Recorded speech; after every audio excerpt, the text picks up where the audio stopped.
Welcome, viewers. I am here with Hayley, who's done a life sentence, 20 plus years as a cop. Generally, things are over money, sex, drugs. Yeah. I remember one particular one, and she'd been taking crack, and she had this strength. It took about 4 or 5 of us to control her. I remember this one girl concealing a razor blade, and it was like at 5 o'clock in the morning or something, and there'd been a domestic, and he'd used a power drill up her. You could go through, I think, 30 years of your career and not get a job like that. I remember working with people that were close to retirement, and they said, we've never experienced anything like this. There was a bloke that always used to come in, and he used to say to me, I've seen you with your kids.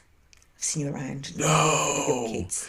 He went into the bookies and he chopped this bloke's head off. I remember thinking about it later on and thinking, is it normal that I'm having these flashbacks while I'm in the shower? Like, just like a quick flash. Birmingham's got quite a big, I don't know if they'll admit it or not, but Birmingham's got quite a big gang problem. Someone was arrested pretty early on, and it was all sort of piecing together. And it was remanded because, they sort of people go on remand for 6 months, don't they, while we're sort of getting the investigation together. And it going through a month trial and then coming out if they're not guilty. She was killed and she was put in the wardrobe, and he put cling film all around the wardrobe. And it was hot. He'd put his foot into it and it had... Into the machine? Yeah. No! Yeah. And then... And it dragged him in. And he just got shredded? Yeah. Well, how do you process what you just described? I'm not sure that I've processed all of it now. Welcome, viewers. I am here with Hayley, who's done a life sentence, 20 plus years as a cop.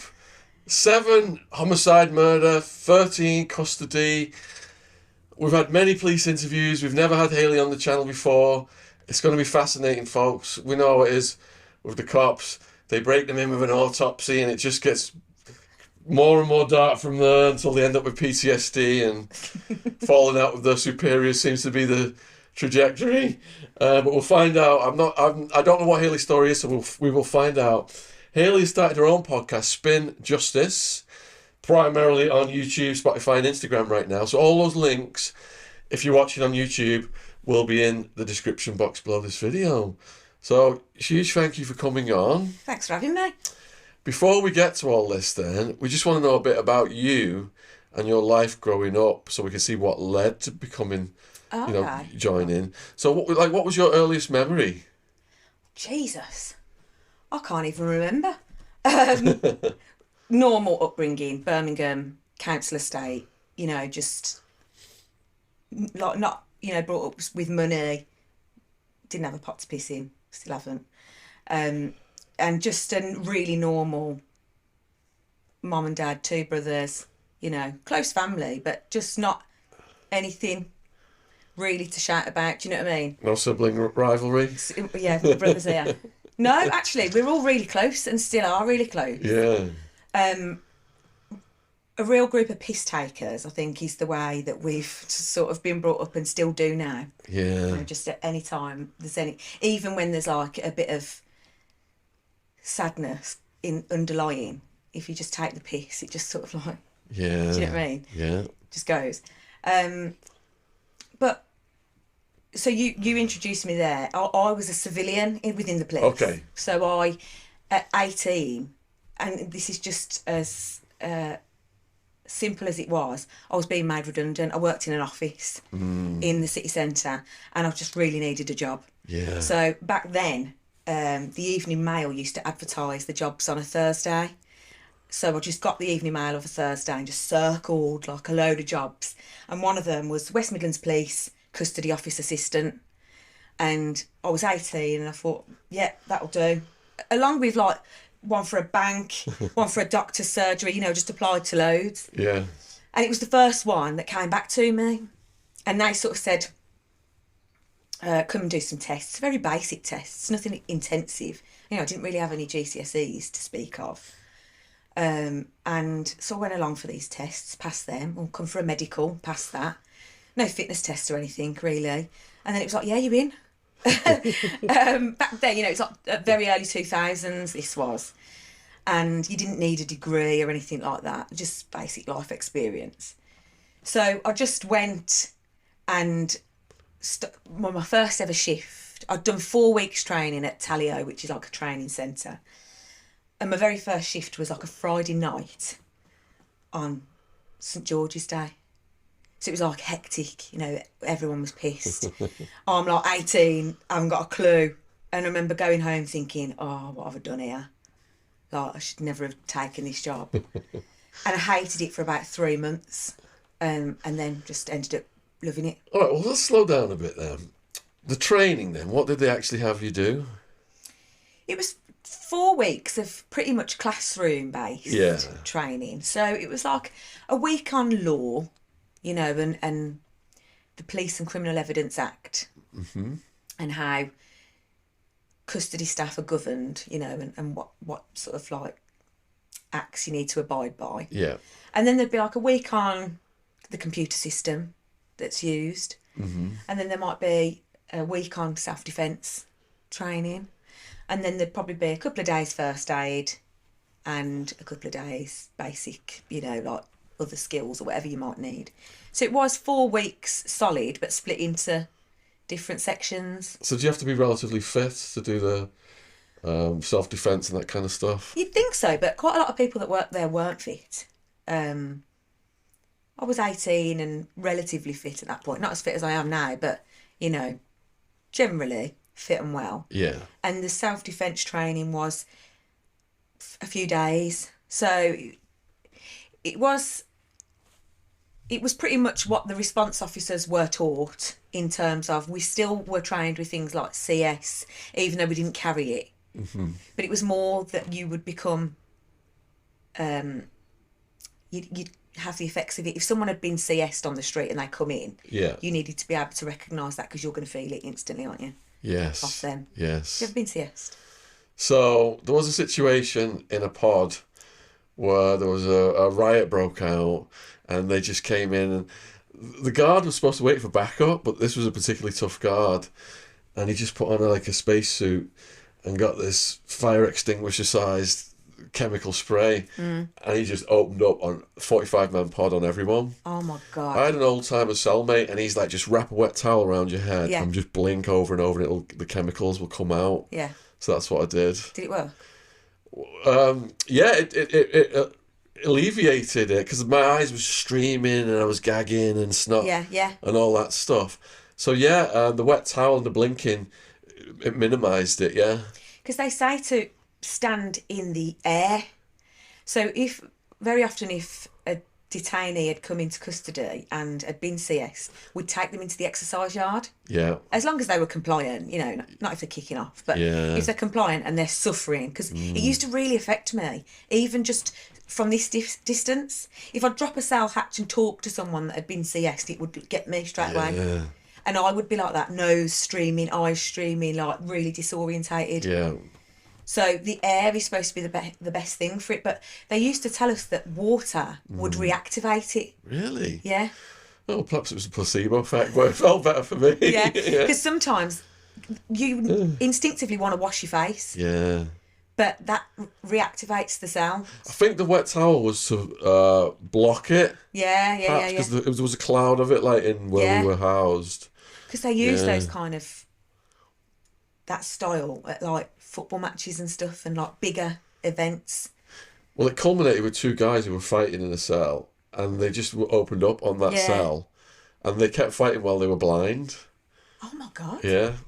Because it does affect people differently, doesn't it? You know, like how it affects me quite badly, but some people don't have any effects from it. Probably there's different ingredients, isn't there? Like there's the pepper ones and there's chemical ones, and so I imagine it was what you're responding to, what your body responds to.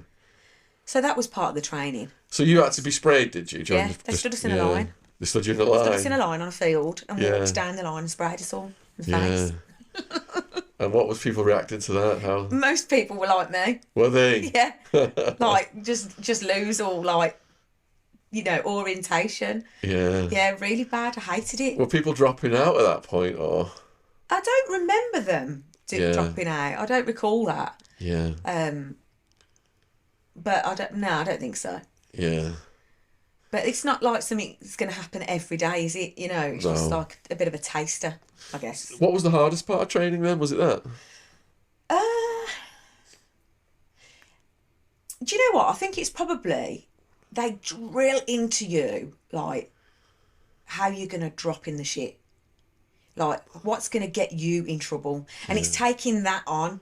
It's not really like looking after yourself or being CS or learning the computer system, because all that's going to come, isn't it? It's Yeah. like you need to do this, otherwise you're going to fall in the shit. And it's an arse covering exercise from the off.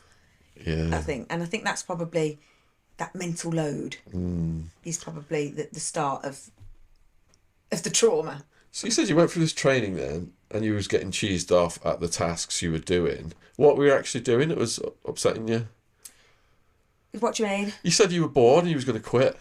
First couple of months. Oh, the first few months. Yeah. Oh no, it weren't boring. It was just intense. Intense. Yeah, it was not boring at all. Okay. Like you never know what you're going to walk into. Well, take us through it then slowly. Yeah.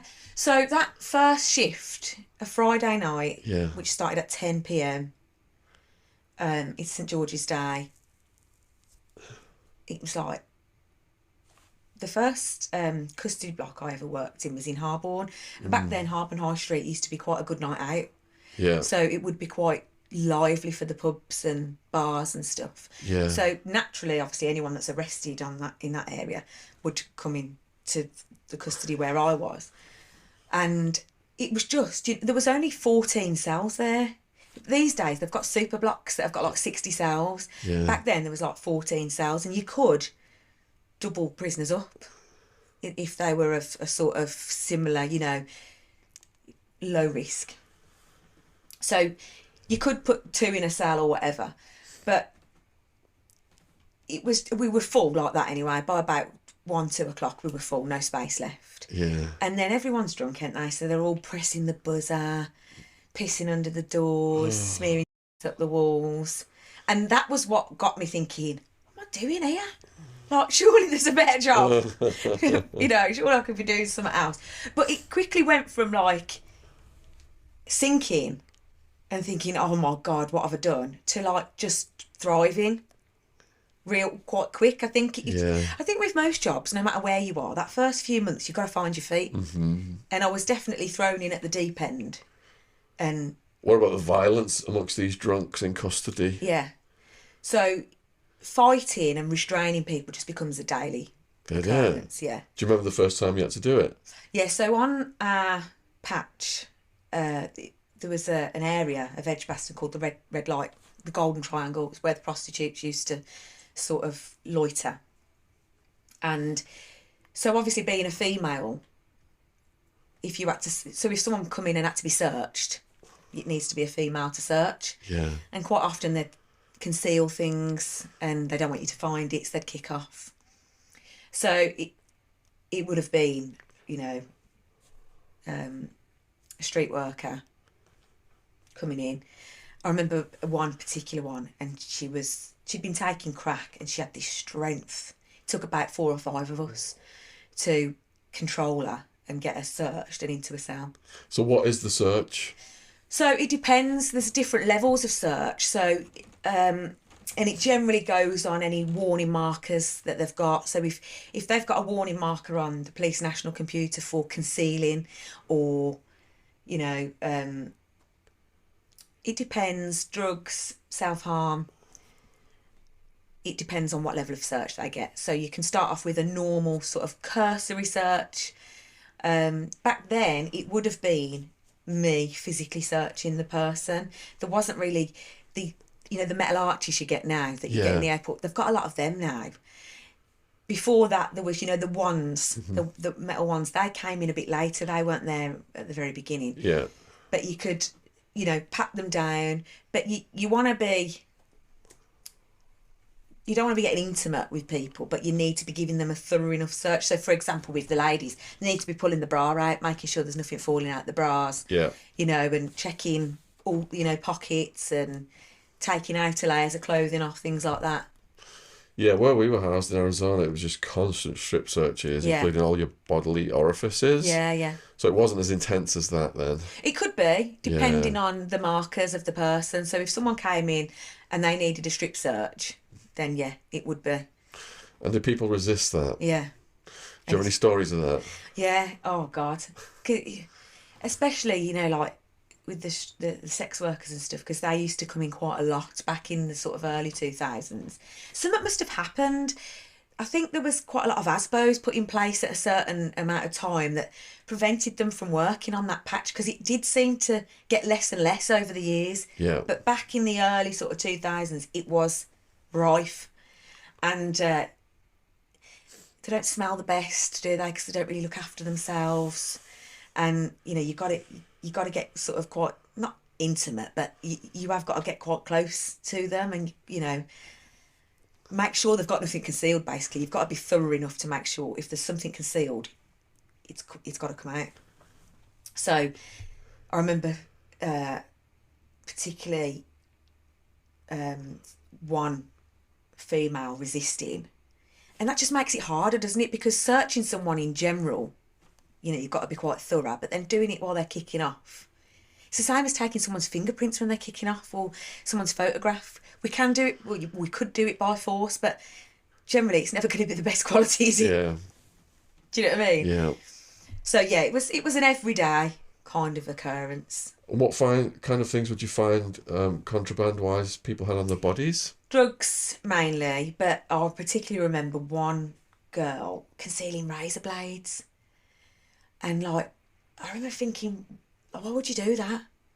Like, secreting a razor blade, that's going to hurt, you know. I remember, because before someone gets a marker for concealing something, they've got to conceal something and be found to conceal it for them to get a marker, do you know what I mean? Yeah. I remember this one girl concealing a razor blade, and yeah, she kept like,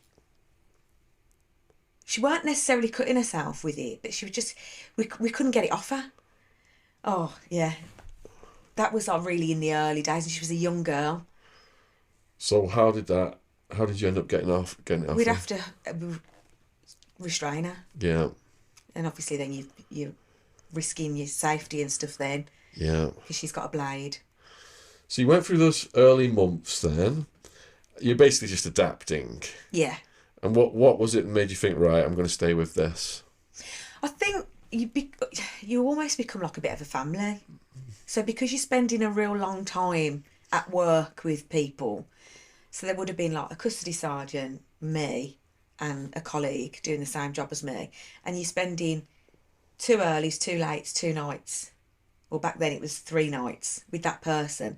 So you become like brothers and sisters, and you have a laugh. And I think it becomes to the point where you actually quite enjoy going to work. I mean, it's not like that for everyone, is it? It was like that for me. Yeah. And I think you then get used to the officers that are bringing prisoners into you, and then you start arranging a night out on your days off. And, you know, back then we'd go out like sort of after lates at 10 o'clock at night. I was 18 at the time, so, you know, be going out drinking, getting in at God knows what time. The prisoners coming in then, did you start to get used to the same old faces? Oh, yeah. Oh, you just have regulars. It was funny because me and Ryan were talking about this, because when we'd spoke before and we'd sort of said, you know, start thinking of some like background stories that we can talk about. Yeah. It got me thinking, because you do tend to block it out. You know, I've been out of it for a bit now, and I sort of wanted to block it out. But when I went back there in my head, and Ryan reminded me that some of the sex workers that had come in would be a right pain in the arse, and they'd kick off and you'd have to fight with them and they'd conceal things. But some of them I really liked. Like, there was one in particular, Ange, and she used to come in all the time for loitering for the purpose of prostitution, but she was good as gold, and she was a right laugh. And she was fine. She'd go, fair enough, you'd book her in, do her fingerprints, put her in a cell, she'd just get her head down, you know. The menu of custody, it was very basic, so, you know, she'd ask for an all-day breakfast and a couple of cereal bars and a hot chocolate with 3 sugars and get her head down. And she really was good as gold. And if it was, say, a late shift, I remember sharing a bag of chips with her once, because I needed some dinner and someone on the shift went out and bought chips. And I remember her being booked in and she was like off her head, and she was like falling asleep, and I was like sharing a bag of chips with her while she was being booked in. I really did like her, and she died. She overdosed and died a few years later, and it was really sad to hear, you know, because she was like one of the nice ones. I imagine many of them had traumatised childhoods. Oh, yeah. Did they ever start to tell you the stories, or was that not something you would encourage? Sometimes, yeah, because sometimes you'd, especially if you were on a constant watch, because the levels of observation varied. You know, someone would come in and be, you know, very low risk, and you'd leave them to it. But then some of them, and this became more of a thing years later. Back in the early days, hardly anyone was on constant watch. But these days, nearly everyone's on constant watch. So there's been a shift there somewhere. But back then, if you ever ended up sitting on a one-to-one basis with them and they would go into a background, you would find out, and yeah, they had bad lives, you know. And a lot of them had pimps, and a lot of them had the same pimps. And they would come in with black eyes, and they'd all ring the same pimp, you know, when they had the phone call. Do you know what I mean? And it was just sad. Really sad. Really sad, isn't it? Yeah. So it was a shame then when later on you heard that one of them had died or whatever. Yeah. And there's some of them you just never see again, and you wonder, I wonder what happened to them. Yeah. All right, so that first year then, you're still in your teens, aren't you? So what was your life like when you got to about 20? So I met my husband when I was about 21. And up until this point, you know, I'm really carefree, living at home. Just working shifts, drinking and going on nights out with mates all the time, turning up for work, doing the shift, going out. And, you know, you settle into it then. You see the same faces coming in, and you're getting used to, you know, different offences. You're learning the law quite a bit because it comes part and parcel of it. And then at about 21, I met someone that I went on to marry. And then there's a point then when I thought, I want to start having a family. Was he working as a police? No. So he wasn't involved in the police at all. He was just a builder. And so then I thought, I want to start thinking about having kids of my own. And I think so I was, you know, early 20s, like 23, 24, when I had my first son. So I'd probably been there 5 years at this point. And, you know, just getting on fine. Nothing really bothering me. And then it sort of changed then when I became a mum. And I don't know if that's the same with everyone or it was just me. But you start to look at things differently when you know, expecting a child and having children. Yeah. Dealing with, like, sex offenders daily and people that kill children. All right, let's go to your first situation of that then. Yeah. What was that? So, sex offences in general, I don't ever really remember it being a daily occurrence in the early days, but it definitely became a daily occurrence later on when I'd had both my boys.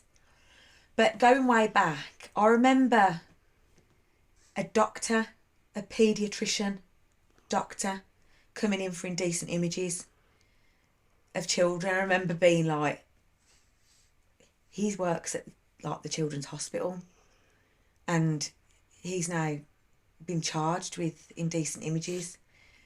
And I remember him, he was a really eccentric man. You know, there's like I always think there's a fine line, isn't there, between like being really intelligent and then being like a bit mad. And I remember thinking, like, where is that line with you? Because you're definitely like on the eccentric side of things, but really intelligent because he's a doctor.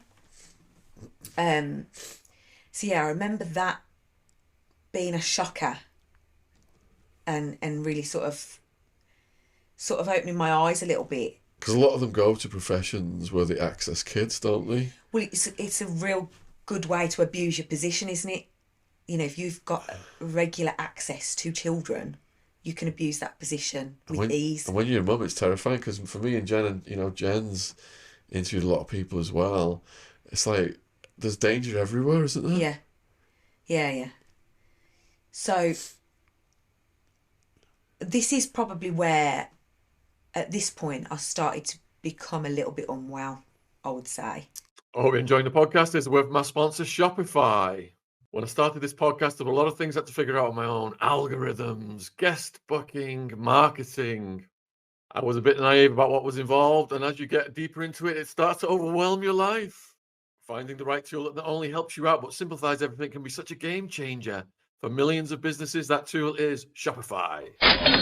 Shopify is the commerce platform behind millions of businesses around the world, from household names like Mattel and Gymshark to brands just getting started, such as my co-host Ron's Pokemon business. Get started with your own design studio of hundreds of ready-to-use templates. Shopify helps you build a beautiful online store to match your brand style. Accelerate your content creation. Shopify is packed with helpful AI tools that write product descriptions, page headlines, and even enhance your product photography. Get the word out like you have a marketing team behind you. Easily create email and social media campaigns wherever your customers are scrolling or strolling. And best yet, Shopify is your commerce expert with world-class expertise in everything from managing inventory to international shipping to processing returns and beyond. If you're ready to sell, you're ready for Shopify. Turn your big business idea into with Shopify on your side. Sign up for your $1 per month trial and start selling today at shopify.co.uk/Shaun, SHAUN. Go to shopify.co.uk/Shaun, shopify.co.uk/Shaun. Link in the description if you're watching on YouTube. Thanks for supporting our sponsor. Back to the podcast. How many years in are you now? So I think my eldest was about 1. I had 9 months off, and I went back to work when he was 9 months, and at that point, I'm starting to see more sex offenders coming in quite a lot. I'd moved stations at this point because there'd been a bit of a shift within West Midlands Police, and a couple of custody blocks closed down, and they reallocated us elsewhere. So I'm working somewhere new now, closer to home, and there were sports coaches, teachers, priests being booked in like daily at this point for sex offences against children. And I was thinking, it made me really paranoid, because I thought, if this is happening so close to home, why is it going to be any different for us? So who can you actually trust? And it got to a point where my son, I'd got both the boys at this point, and my eldest, they go to Catholic school. They both do still now. And my eldest was in reception, and he came home. I was so innocent. We went to church today, and I just had this meltdown. And I was like, oh my God. So I went into the school, and I was like, he told me he's been to church. Who was there? Was he left alone? I'm convinced he's been fiddled with by a priest at this point, because I'm dealing with this every day. Why is it going to be any different a mile from where I live? There was that many priests getting busted, wasn't there? It's not so much that it was that many priests. Yeah. It was teachers, sports coaches, priests. It was not that many of them. It was just such a wide range. Teachers, I mean, yeah. how can you kids avoid going to school as teachers and sports coaches? And it became to the point where it was just, I'm thinking every day, I'm dealing with somebody, whether it's indecent images, sexual assault against a child, so much of it. And I was getting to the point where I was unwell. Now, I remember specifically taking my son to school, and I've got the little one at home because he must have been too young to be in nursery. So he's in his pushchair, and I've got a dog, and I'm walking the dog through the park. And it was about 9:15. And there was a man walking towards me, and I remember clocking the time and instantly thinking, I bet you've got bail conditions that you're not allowed to go out until after the schools are in. And this poor must have just been going to buy his paper, and I've just written him off straight away, because that's how my mind was, just working at that time. I just was literally so alert. He was just walking. He was probably just going to the shop. He's probably just got up, had a cup of tea, and thought, I'm going to get a paper. But I've thought, because a lot of sex offenders have got bail conditions that they can't go out until after the schools are in, and then they've got to be in by 3 o'clock when the schools are finished. Do you know what I mean? I'm just thinking that's what he's doing. Yeah, well, that's just your maternal safety guard, because you become hypervigilant because you processed all of these offenders. Yeah, yeah. So I think that's quite a normal reaction. Jen's a bit like that when we're going through the park and she's looking at people and stuff. Yeah. It becomes, you become like, you do it without thinking about it. And it got to the point where I think a lot of people around me saw that I was becoming unwell before I realised I was becoming unwell. But I might not have even voiced a lot of it. I might have kept a lot of it in. So that walk through the park might have just been me and my son in the pushchair. I haven't said anything to him because he's a toddler. And I probably didn't tell anyone, but I remember really vividly thinking it at the time. Yeah. You do see some strange looking people in the park, though. You do. Lurking on the benches. You do. And I know we shouldn't judge. We shouldn't. We shouldn't judge, but you can generally, especially if you are overexposed to different demographics of people all the time, you can generally tell a drug user or a sex offender. You can generally split the demographics. I was getting transported to court one day and they took me past the sex offenders pod in the jail system. Yeah. And where I come from, you know, they were all like big, like tattooed guys, all muscly, and had a certain look about them. And when I went past the sex offenders, completely different. Yeah. Did not look like the general prison population at all. No. I mean, there was a few in there that looked like rough and ready lads, but the rest of them, like older, we had a joke about the glasses. We used to call them the PDF 2000s. Yeah. And priest-looking people and things like that. You know what I mean? So if you are overexposed, why wouldn't you think that? You would. Yeah. Naturally. Yeah. Especially if you're a mum. Yeah. It's going to drive you mad. And because obviously when you become a parent, your job is to protect your children. So anything like this, I remember someone asking if my son could go for a sleepover once. And I was like, absolutely not. Don't know you, and I don't know your husband. It ain't happening. Because the stats are, it's a friend or a family member usually, isn't it? Yeah, yeah. Usually comes through someone you know. Yeah. And I remember, they're teenagers now, and I don't think they've hardly ever slept at anyone's house that's not like me or the dad or the nan. Yeah. You know, you tend to know they've got a friend who we can trust, and I know they've slept there a few times. Yeah. But I mean, they're bigger than me now. You know, it becomes less of a worry as they get older. And you don't want to make them scared. So when he came home and said to me, I've been to church, I'm trying to hold it together whilst having an absolute meltdown. I don't want him to be scared. Yeah.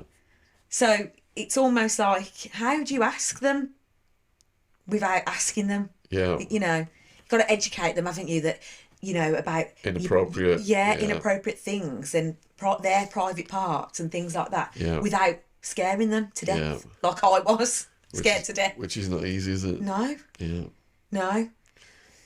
So I started to have a lot of therapy, which I sourced myself. You don't get anything, or I certainly didn't get anything through the organisation that I worked for. You know, considering you're exposed to so much, and now, sort of, I don't know, over 20 years later, so many people are being medically pensioned out because of PTSD and trauma, because they're not taught to deal with it then. You know, now I feel like I've got so many tools that I can, if I'm having a bit of a low moment, I can dig into that toolbox and sort of work on it. Whereas back then I didn't have a clue. I was just in a complete spiral. Just expect you to internalise it. Yeah. Back then it was more like you just got to have to stiff upper lip and all that. Yeah. And a lot of people don't want to say that they're struggling. It shows it's like vulnerability, weakness, isn't it? Yeah. So I got to a point where I started having some therapy through the NHS, and they sort of categorise you, like level 2, level 3, whatever.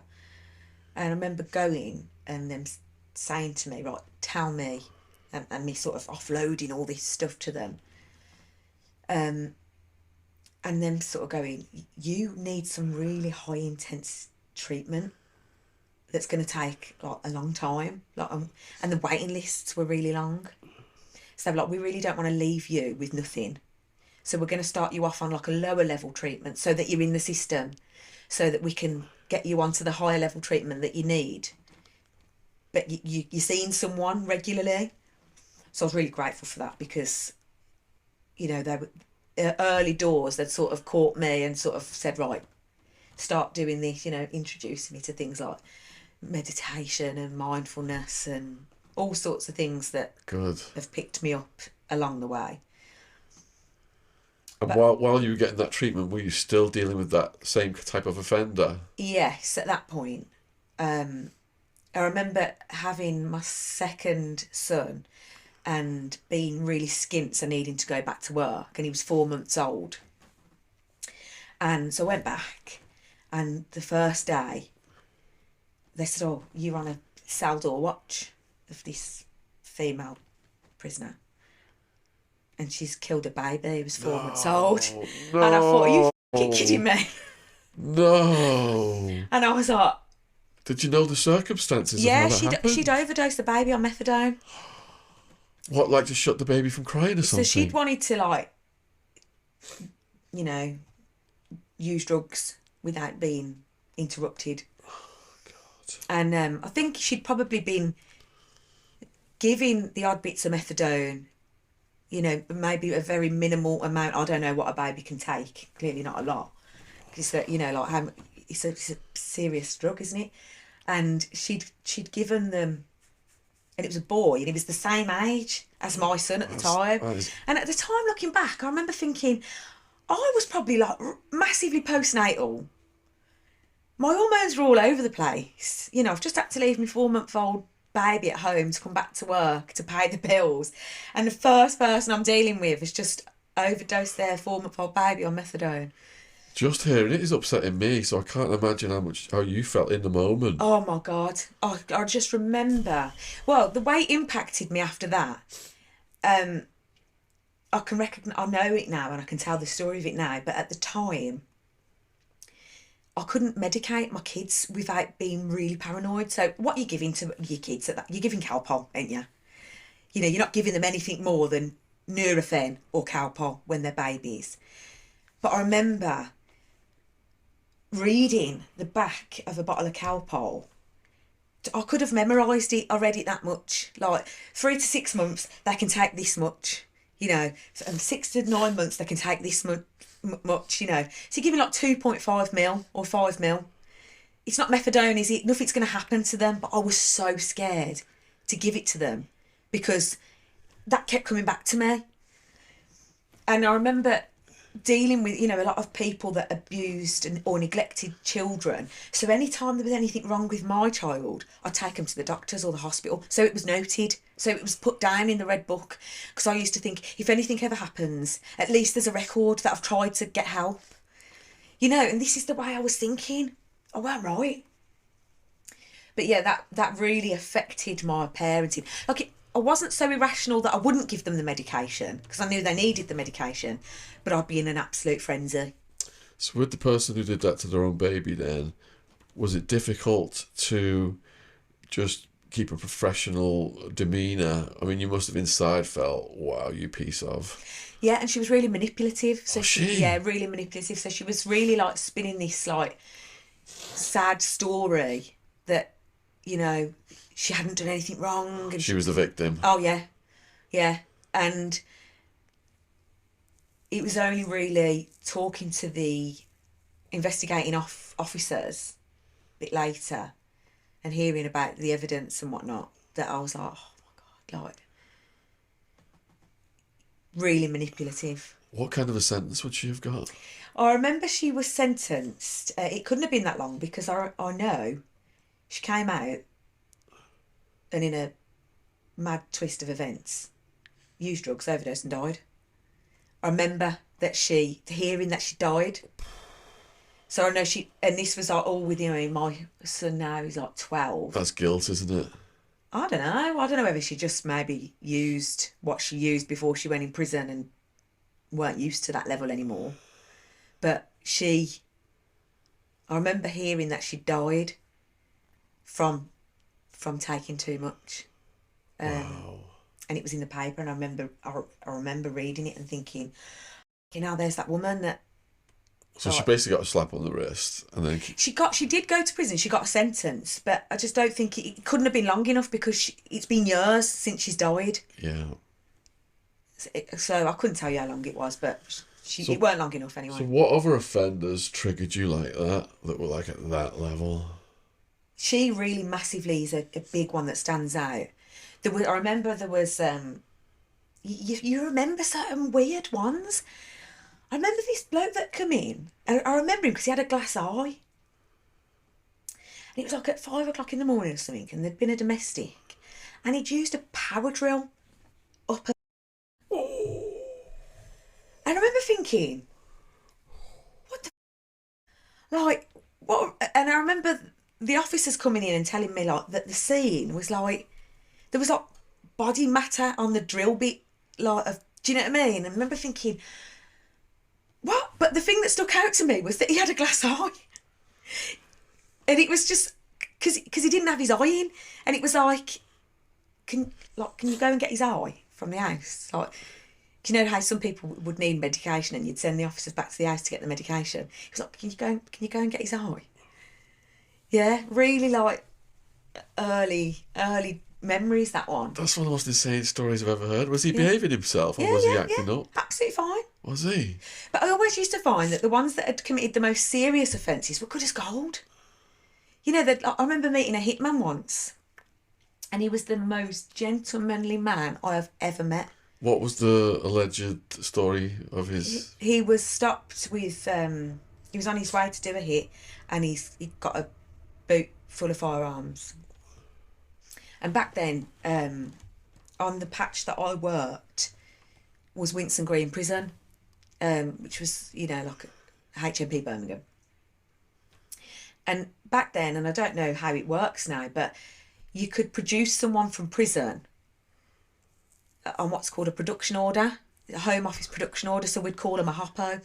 So generally, the officers would say, this person's in HMP Birmingham for whatever, and we want to talk to them about further offences. So we're going to produce them for like 2 or 3 days, and it's going to be signed off by the Home Office, and there's the production order, and then you're going to book them in, but you have to treat them as if they're in prison. So they have like the run of the wing rather than one cell, and you have to give them a telly, and like if they want a pizza, go out and get them one, things like that. And he had the run of this female wing, and I was just talking to him one night on a night shift, and he was just fascinating. He was just he was in his 50s. He was a real someone you'd see in a film. I remember thinking like, he's the nicest bloke I've ever met. But he's probably one of the most serious offenders I've ever come across. Really weird. And then you'd get people that are coming in from for petty thefts, who are real nuisances, and it'd keep you on your feet for the whole shift and be a real pain in the arse. Who was your biggest nuisance? Oh, God.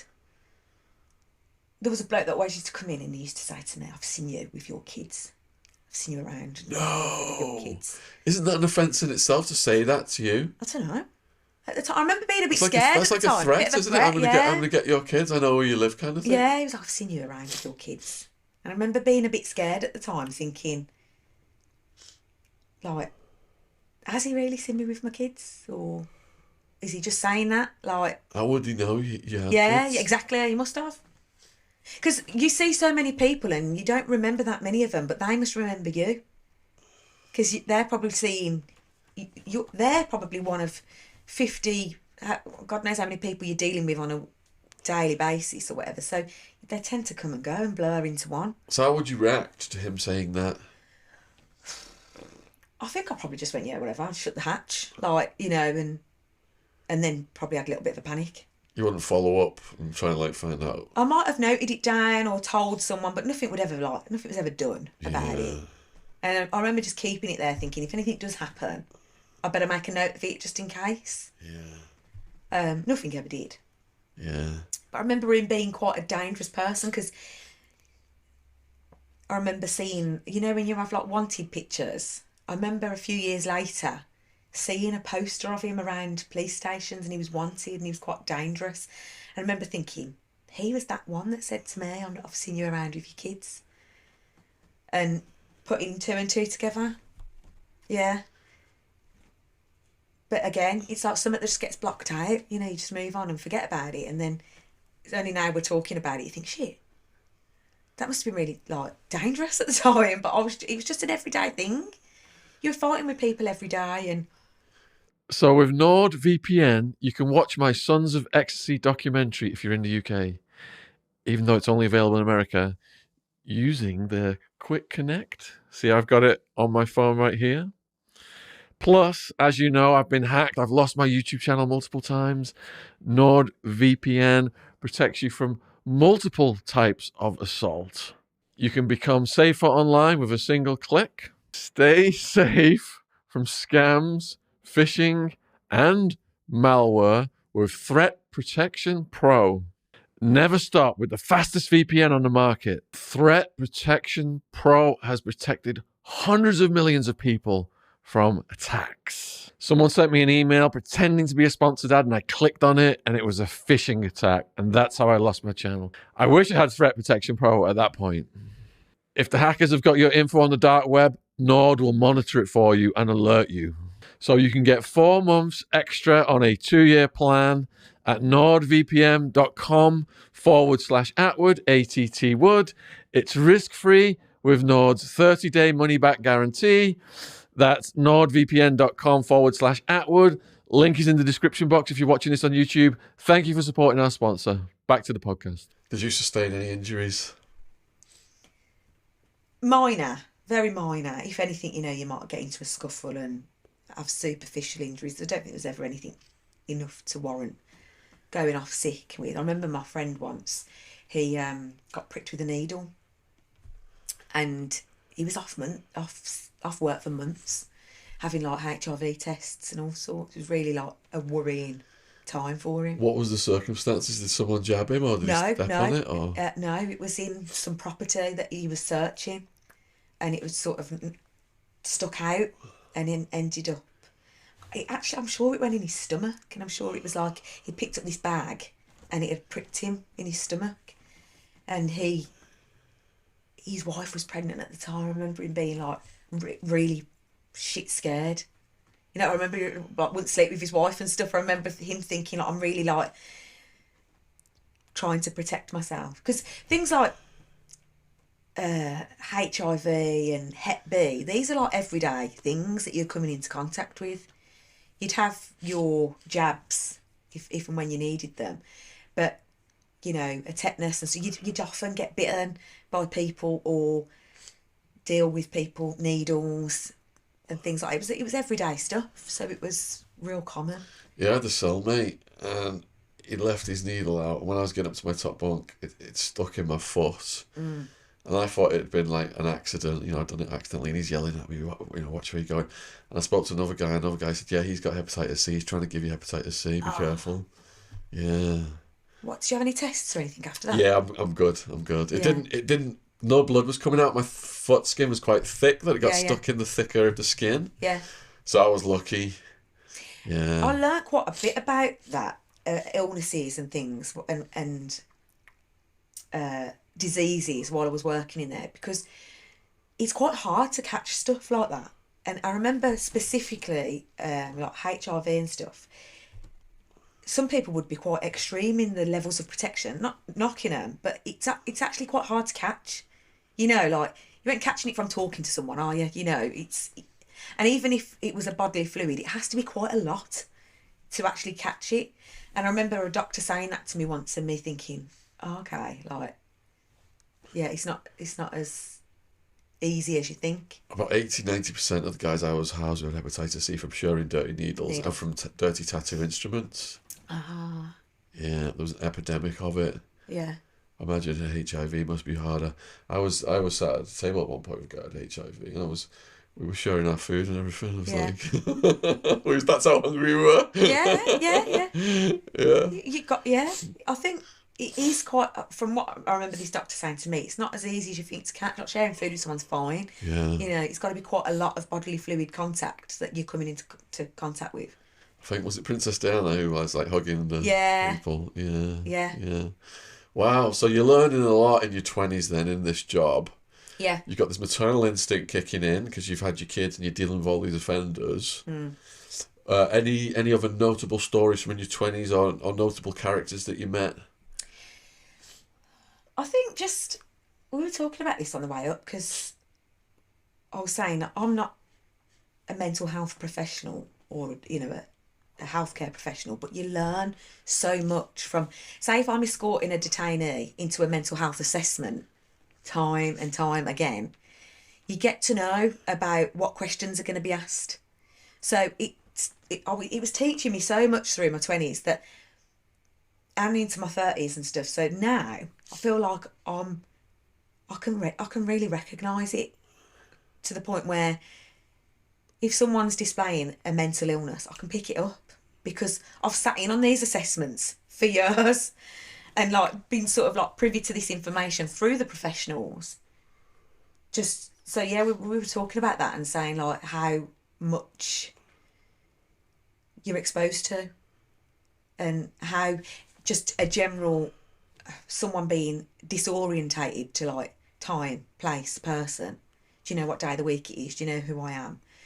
Do you know who the Prime Minister is? Just these general questions that are asked through Mental Health Act assessments is like real eye-opening.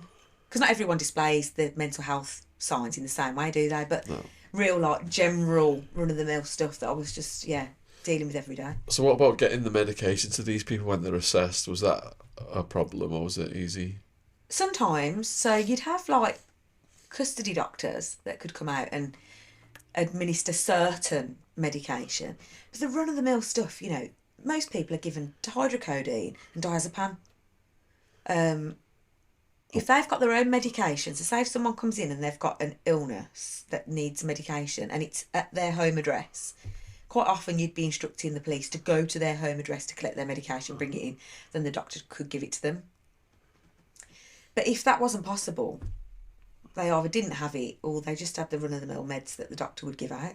What about the people who mouthed the meds and sell them on the black market? Did you have that going on? Not so much, not in police custody. Probably because I'm a bit more maybe in prison. Yeah. You had to sort of give them the meds. Say if I was giving you your meds now and a drink, and then I'd be like, right, show me. Yeah. And you'd show me your mouth and like that, you know. Yeah. Because, you needed to make sure that they were taking it. I don't think... I was quite thorough with that. I was always a bit over the top. Yeah. Because in those first weeks of training, people saying to me, cover your arse. Don't, make sure that, you know, you're not that one that drops in the shit because of X, Y, Z. So I was always a bit over the top.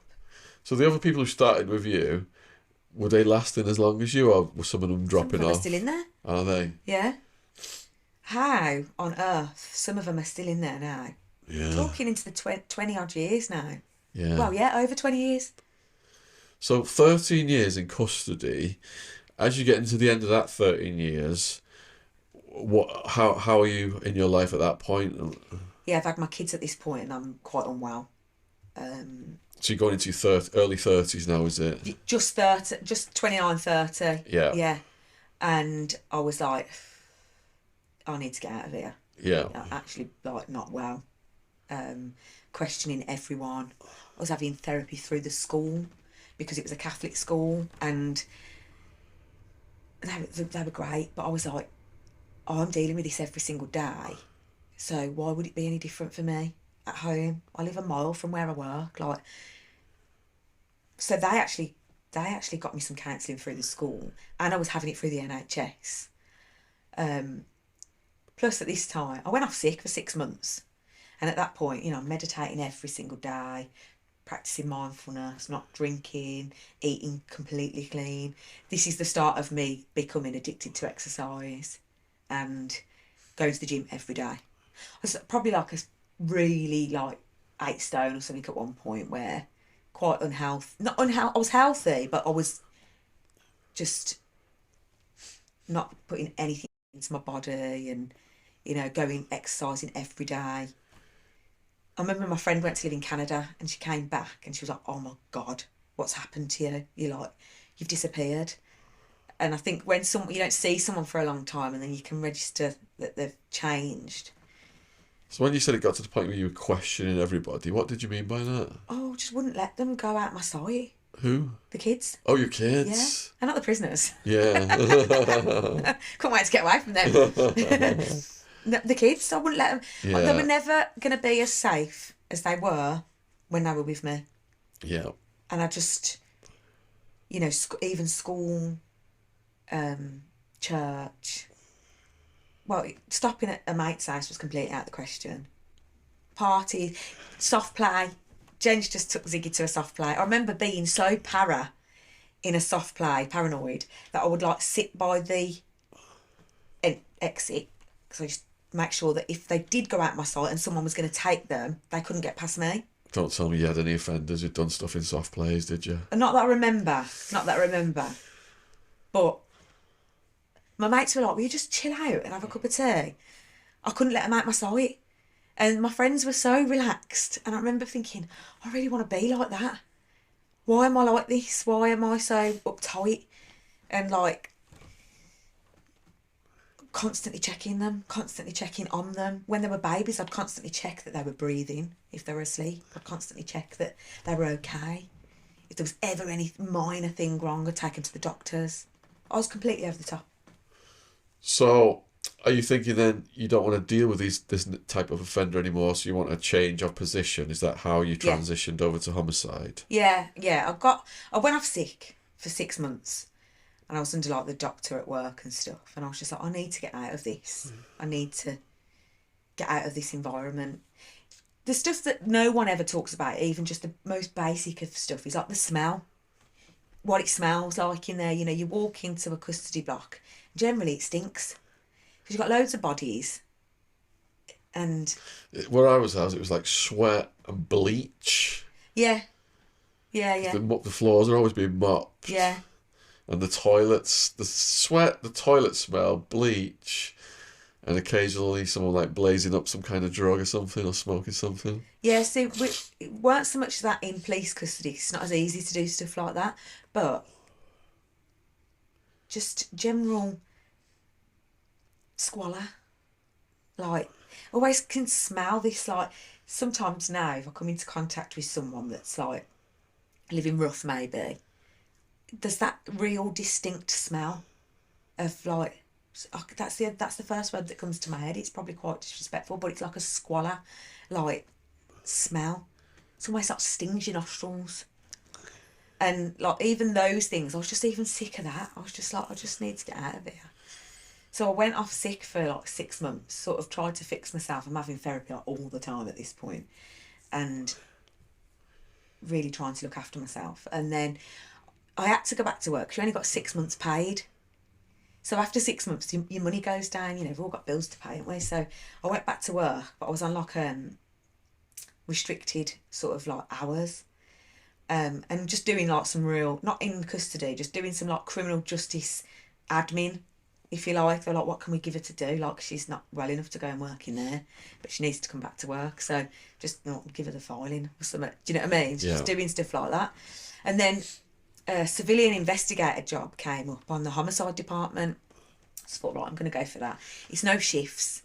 I can be at home more for the kids. It'll be fine. And it was. I ended up working there for like 7 years and actually really loved it. All right, let's go through these 7 years very slowly then. Okay. So you transition over. What was your first day like? So I remember, like, it's going to sound really like harsh, and like Ryan said to me earlier, I bet you are just so desensitised to everything that even like horror film, I could watch a horror film to get to sleep. It almost becomes like you're waiting. I remember just, this sounds really bad, wanting there to be a murder, because that's the only way I'm going to learn. So this is the line of work I'm in now. This is from the beginning of it. You were like, I need a job. I need a murder to come in. Yeah. And nothing came in for like 3 months. I remember sat there for like the first 3 months thinking, the team have got jobs that they're working on because they've been on the team for like a while. So they're, you know, talking me through their jobs that they've been working on. You know, and I'm reading all about that, and I'm watching all the body-worn footage or the CCTV or looking at the crime scene pictures and bringing myself up to speed on jobs that are already on the team because I am getting involved in it, but I need something from the off. So did you have to go attend an autopsy Yeah. to as part of your... You don't have to, I don't think, but I did. Go on, we'll describe that then. It's the smell again. It's straight away, it's the smell. What was the setting like? So you're in a mortuary. I remember the first one I ever went to, the body I'm there for is like here on this table. But there was like 4 other bodies in there. And they're at like several stages of decomposition. So I remember this real overweight man being like green on the end. And then I'm here with my body's like fresh. He's only been dead a day. So he was like really fresh, but he stunk still. Because when they... Have you ever been to one? No. When they cut them open, it's the stench of blood. And it's like overwhelming of iron with a fresh one. And organs, they stink really bad. And you might have a mask on or whatever. There's a trick. If you put a bit of Vicks under your nose and just try it all like on a bit of tissue and just keep using it, helps.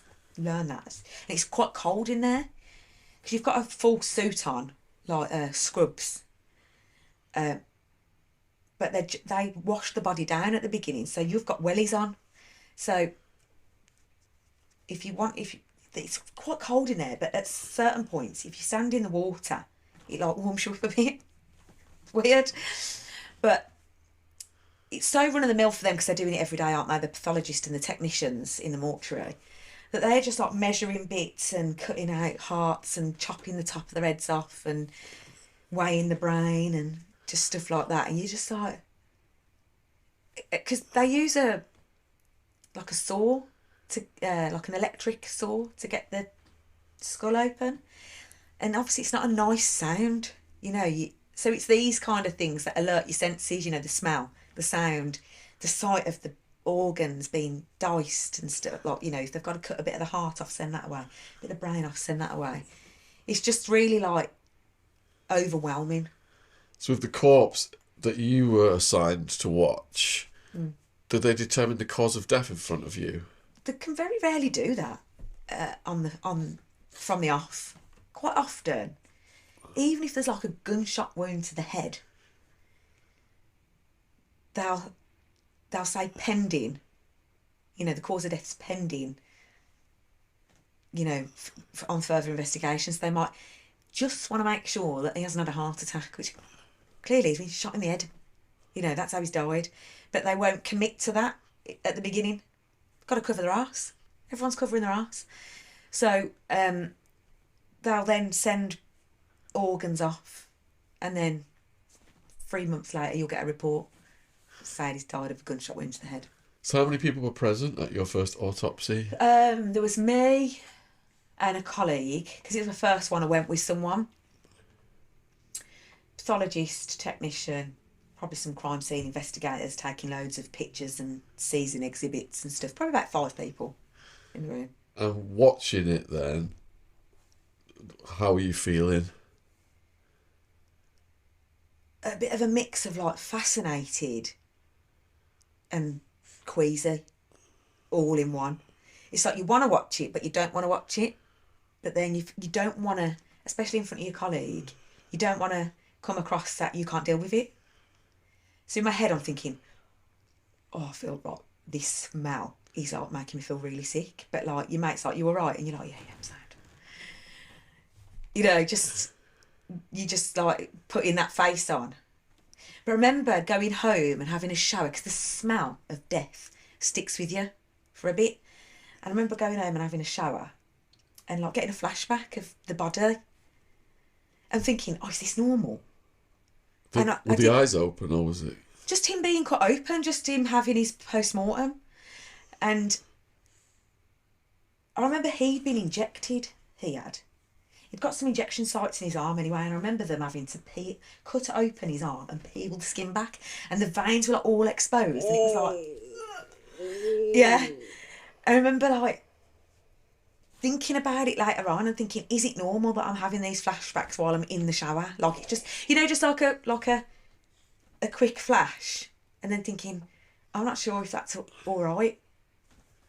It is, because I remember talking to people later on and them saying things will come back to you at the weirdest times. Did it make you question the fragility of human life? Yeah, at points, yeah. At certain points. And but the more and more you deal with murder, the more desensitised you become to it. It becomes just a daily thing. You're coming into work, there's a job in. You're coming into work the next day, there's a job in. Someone's been stabbed, someone's been shot, someone's been strangled, whatever it is. And you just almost go through the motions. We're going to get to all them. So some of the cops have told us autopsy didn't bother them. They went to a dozen of them. Other cops have told us one was enough, didn't want to do it again. Where were you at on that scale? It would never put me off. I'd go to one now. Did you go to any more? Yeah, I've been to a few, yeah. Been to a few? Yeah. What was the second one? Oh, God. See, there's a lot that used to come in were unexplained deaths, because quite often someone's been found dead, it's unexplained, so you can't rule out foul play.